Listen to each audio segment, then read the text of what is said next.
香港資深填詞人兼演員黎彼得離世，震驚整個娛樂圈同無數觀眾。最令人慨嘆嘅事實係 Peter 哥喺中風前拍低咗多條影片，畫面中嘅佢依然中氣十足，仲好有興致咁同大家分析足球賽事，精準預測西班牙會奪冠，結果真係一語成讖。呢位見證香港流行文化起飛嘅鬼才，留俾大家最後身影依然充滿活力。究竟黎彼得生前拍低嘅呢批最後影片，揭示咗佢點樣面對人生最後階段？佢嘅離世又對香港演藝界帶嚟幾大嘅衝擊同埋文化流失呢？黎彼得原名黎成就，出身於香港基層家庭，自細就經歷過生活磨練，小學都未畢業就要出嚟捱世界。佢早年做過報紙檔小販，又揸過的士同埋做私人司機，每日接觸社會最底層嘅勞苦大眾，聽盡街坊街里嘅甜酸苦辣同各種奇聞異事。呢段漫長日子絕對唔係虛度光陰，反而成為咗佢日後創作嘅巨大寶庫，令佢嘅文字充滿濃厚生活氣息。正正係因為親身感受過打工仔每日為3餐奔馳嘅辛酸，佢先能夠寫出引起大眾廣泛共鳴嘅貼地歌詞，句句中晒社會要害。當年香港經濟啱啱起飛，社會階級觀念依然好重。黎彼得用佢極度敏銳嘅觀察力，將小市民嘅心聲化成文字，為日後嘅廣東歌填詞界開創咗一個全新寫實風格。佢嘅筆鋒直接了當，從來唔會堆砌華麗詞組，字裏行間全部都係真情實感，完全反映出70年代香港人嗰種堅韌不拔嘅獅子山下精神，徹底奠定咗佢喺樂壇無可取代嘅獨特地位。講到黎彼得嘅輝煌填詞生涯，絕對要提佢同許冠傑嘅神級合作，兩人一齊開創咗廣東流行曲嘅黃金時代。當年佢哋喺一間餐廳偶然相識，許冠傑極之欣賞黎彼得幽默、抵死兼且一針見血嘅文筆，於是主動邀請佢一齊渡橋寫歌。雙方合作嘅第一首名作就係街知巷聞嘅半斤八兩。呢首歌將打工仔面對刻薄老闆嘅無奈寫到入木三分，一句一生一世為錢幣做奴隸，直接篤中廣大香港人嘅痛處，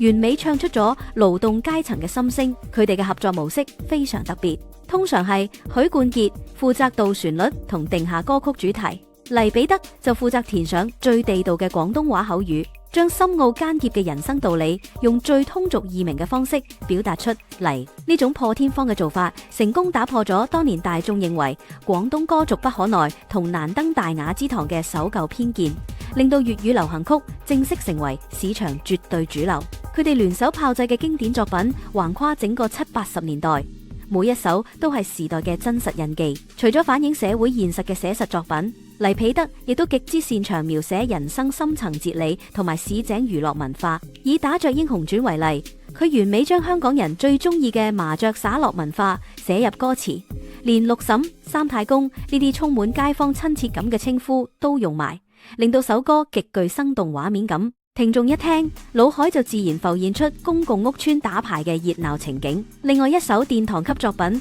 浪子心聲》更加係充分展現咗佢極度豁達嘅人生觀。歌詞入面勸人睇開啲嘅至理名言，成為咗幾十年嚟香港人面對逆境同挫折時嘅重要精神支柱，教識大家唔好盲目追求虛無名利。呢啲歌詞之所以能夠成為不朽經典，關鍵喺於佢完全捉到人性嘅執着同釋懷，用最平易近人嘅字眼講出最高深嘅大道理。黎彼得從來都冇受過正規嘅文學訓練，但佢對文字嘅敏銳觸覺同對人生嘅透徹理解，令到佢嘅作品擁有超越時間嘅強大生命力，更加凸顯出佢看透世情嘅大智慧同境界。除咗同許冠傑嘅經典神級合作，黎彼得嘅創作才華亦都成功伸延到80年代嘅一眾流行偶像身上，展現出佢極高嘅藝術可塑性。佢幫梅艷芳填詞嘅《將冰山劈開》，成功塑造出百變天后前衛反叛嘅形象，字眼銳利而且充滿女性自主嘅強大力量，完全顛覆咗當年女歌手柔弱嘅傳統。而佢為張國榮填寫嘅跳舞快歌，更加係香港流行樂壇史上嘅一個極為重要里程碑。當年呢首超級金曲一出，強勁嘅節拍配合黎彼得度身訂造嘅洗腦歌詞，即時掀起全城嘅跳舞熱潮，唱到街知巷聞。歌詞入面嗰種對舊情人嘅懊悔同狂熱，透過張國榮充滿魅力嘅演繹，將整個情感表達推向歷史頂峰。事實係黎彼得並唔係淨係識寫市井草根題材，佢絕對有能力掌握最前衛同最型格嘅潮流脈搏。佢喺處理快歌歌詞嘅節奏感極之出色，每一個字都同音樂完美咬合，徹底證明咗佢絕對係一個全方位嘅頂級填詞大師。填詞事業達到歷史頂峰之外，黎彼得嘅幕前演藝生涯同樣精彩萬分。佢成功將骨子裏嘅幽默感完美帶入電視熒幕。佢正式加入電視台之後，參演過極多經典劇集，絕大多數飾演一啲性格極為鮮明嘅市井人物或者搞笑長輩。最令現代觀眾印象深刻嘅，一定係佢喺處境劇入面飾演嘅各個草根角色，例如喺長壽劇集系列入面嘅精湛演出，令佢成功入屋，成為每一晚陪伴香港人食飯嘅親切老朋友。佢嘅演技絕對係自然流露，從來唔需要做作浮誇嘅表情，單靠獨特嘅語氣同極具生活化嘅肢體動作，就可以將一個市儈得嚟又充滿人情味嘅香港小市民完美演活。好多同佢合作過嘅年輕演員都公開讚賞過 Peter 喺片場好肯無私教導後輩，經常分享自己多年嚟嘅演戲心得，而且佢腦筋轉數極快，隨時可以爆肚，加插神來之筆嘅搞笑對白，令到成場戲更加流暢，深受所有台前幕後工作人員嘅高度尊敬同愛戴。轉戰大銀幕電影圈之後，黎彼得同樣留低咗極具標誌性嘅搶眼演出，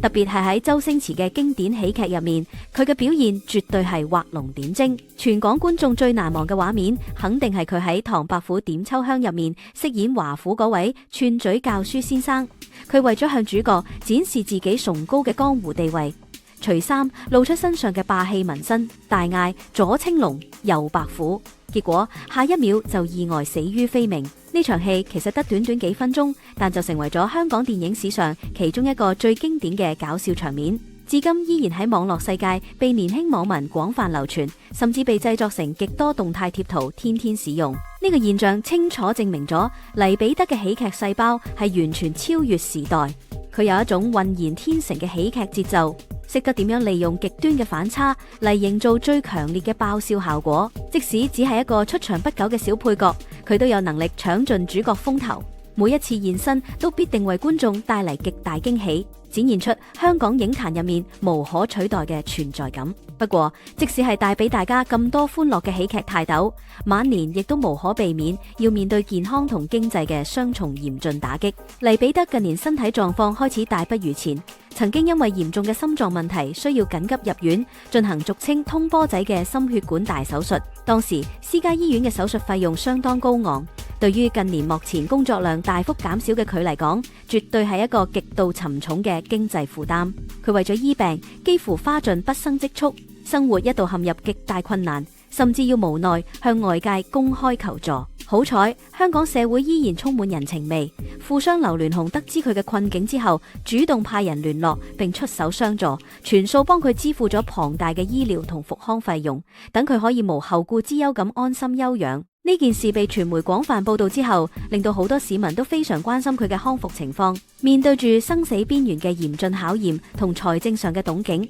黎彼得依然保持極度樂觀心態，每次接受訪問都係笑容滿面，展現出看透生死嘅強大豁達。講翻今次事件嘅最關鍵核心，就係佢離世前流出嘅嗰幾段極之珍貴嘅生活影片，畫面同數據顯示得好清楚。呢批影片係喺佢最近一次中風前不久拍攝嘅。當時佢嘅整體精神狀態極之好，完全睇唔出有任何虛弱或者病態。影片入面嘅 Peter 歌中氣十足，講嘢依然係咁擲地有聲，甚至好有興致咁同拍片者大談熱門足球經。佢針對近期嘅大型國際足球賽事作出咗極度深入嘅分析，從球隊正選陣容講到教練嘅排兵布陣，每一句都顯得頭頭是道，證明佢嘅腦筋依然轉得極快，完全冇退化嘅跡象。最令人驚訝嘅係，佢喺片中牙斬斬咁斷言，西班牙國家隊今屆一定會順利奪冠。佢精準指出，西班牙嘅青訓系統極度出色，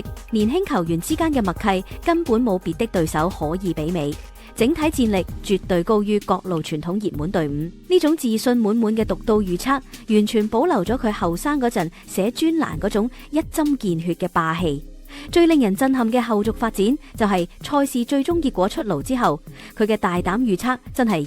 語成讖。西班牙國家隊最終憑住無懈可擊嘅表現，成功過關斬將，順利捧走最高榮譽嘅冠軍寶座。整個賽事走勢同 Peter 哥影片入面嘅專業分析完全吻合。當呢個奪冠消息傳出，再配合翻佢突然離世嘅噩耗，成件事即時充滿咗一種難以言喻嘅強烈戲劇性同深深遺憾。大批球迷同網民翻睇呢段影片嗰陣，都留言讚嘆佢係真正嘅神算子，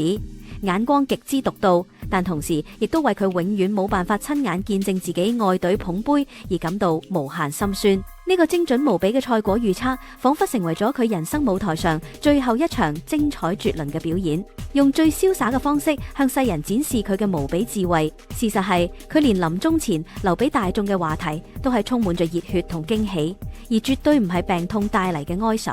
呢種用笑聲告別世界嘅高姿態，令佢嘅離去更添一重傳奇色彩。詳細回顧黎彼得對香港社會嘅深遠影響，絕對唔可以忽略佢對廣東話文化保育嘅巨大貢獻。喺佢最活躍嘅創作年代，好多傳統人士覺得填詞必須要文奏雕先出得廳堂，但佢就偏偏堅持用最地道嘅香港俚語入詞，成功將市井語言提升到大眾藝術最高層次。佢筆下寫出黎嘅字句，好多都已經深深植根社會，成為咗香港人日常用語嘅一部分，影響力無遠弗屆。佢唔單止係一個娛樂圈中人，更加係一位真正嘅本土語言大師，用一首首流行曲完美記錄咗幾十年嚟香港社會嘅急劇變遷同語言習慣。佢嘅離世直接意味住香港失去咗一位真正懂得運用廣東話神髓嘅頂級巨匠。依家嘅流行音樂好多時已經完全失落咗嗰種生猛跳脫嘅市井味道。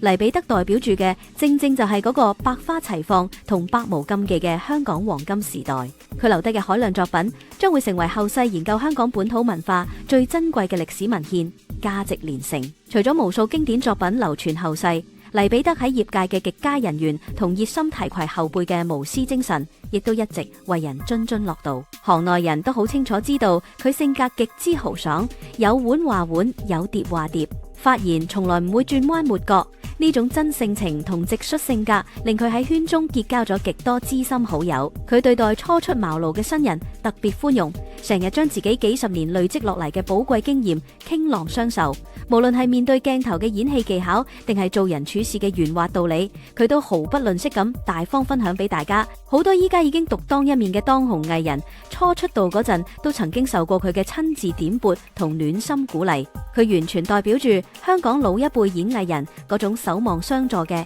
優良傳統，重視人情味，遠遠多過短視嘅利益計算。呢種精神喺現今極度商業化嘅娛樂圈入面，顯得特別罕有同珍貴。佢嘅離世唔單止係失去咗一位出色嘅演藝人，更加係失去咗一位德高望重嘅行業精神領袖，令人惋惜。黎彼得嘅巨大影響力更加成功跨越咗世代嘅代溝、鴻溝，將新舊兩代香港人緊密連結起嚟。原本好多00後或者10後出生嘅年輕人，對70、80年代嘅經典廣東歌認識完全唔深。但因為網絡文化嘅強勢推波助瀾，黎彼得嘅電影爆笑、金句同抵死歌詞再次成為熱搜討論對象。好多後生仔透過社交平台接觸到佢嘅搞笑片段，再順藤摸瓜去發掘佢當年嘅神級填詞作品，先驚訝咁發現，原來幾十年前嘅廣東歌歌詞可以咁前衛同有生活態度。佢嘅經典金句被製作成大量網絡搞笑圖片，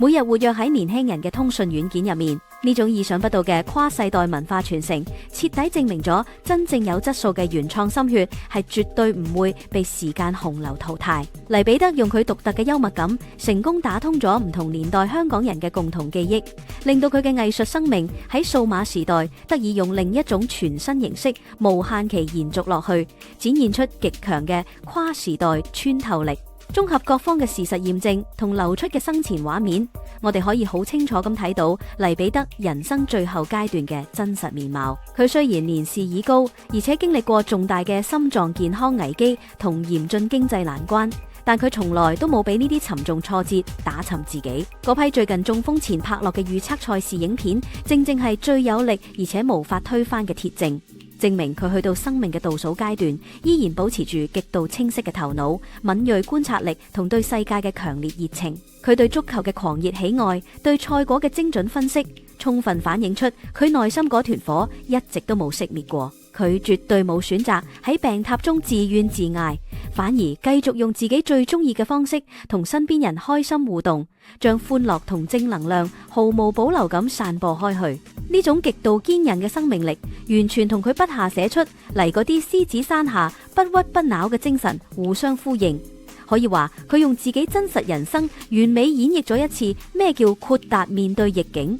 親自為傳奇一生寫下最無憾嘅結語。所以直接解答翻開場提出嘅核心問題，黎彼得生前拍低嘅最後廣播影片，確實揭示咗佢係以最從容、最充滿活力同熱情嘅姿態去迎接人生嘅最終章，完全冇留低任何悲傷、牽掛或者遺憾。而佢嘅突然離世，對整個香港演藝界絕對係一個無可彌補嘅巨大衝擊。我哋今次失去嘅唔單止係一個極度出色嘅資深演員同頂級填詞人，更加係失去咗一本活生生嘅香港流行文化字典。佢徹底帶走咗嗰個充滿市井智慧、敢言直率嘅時代氣息。呢種深層次嘅本土文化流失係任何人無法替代嘅。不過值得安慰嘅係，佢留低嘅無數經典歌曲、極多爆笑畫面，以及佢對人生嗰種豁達灑脫嘅生活態度，已經深深烙印喺每一代香港人心中，永遠唔會被磨滅。佢嘅精神將會繼續透過跨越時代嘅作品陪伴我哋，時刻提醒大家，遇到困難都要好似佢預測奪冠嗰陣咁，保持無比自信，笑住面對每一日。唔知大家對黎彼得嘅離世同佢生前嘅精彩預測又有啲咩睇法呢？歡迎喺留言區分享你嘅意見。多謝大家收睇娛樂真相館，我哋下次再見。